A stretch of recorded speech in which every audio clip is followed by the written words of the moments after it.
ఇంకేం వాడబడతావు, ముసలోడి అయిపోయావు, ముసలం అయిపోయావు, మోకాళ్ళు ముందుకు వచ్చినాయి, నీ పని అయిపోయింది అనడో. కొంతమంది పనికిమాలిన మనుషులు అంటారు ఆ మాటలు, పనికిమాలిన మూర్ఖులు అంటారు ఆ మాటలు. నా దేవుడు అనడో.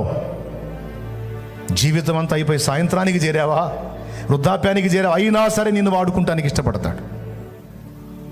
దేవుని కోసం ఫలించడాన్ని ఆలోచించండి, వాడుకుని వదిలేయటానికి కాదు.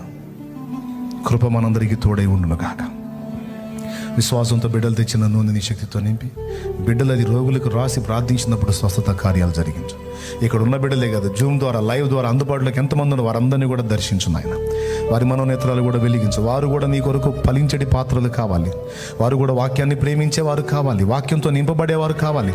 వాక్యమును బట్టి వివేచన జ్ఞానం పొంది అన్ని విషయాల్లో ఎలా నడుచుకోవాలో నేర్చుకున్న వారై ఉండాలి. కృపతో జ్ఞాపకం చేసుకునే సహాయం వచ్చాయి. స్తుతి మహిమ నీకు చెల్లిస్తూ తిరుగు ప్రయాణంలో తోడై ఉండు. క్లైమేట్ నీ వశంలోకి తీసుకో. వర్ష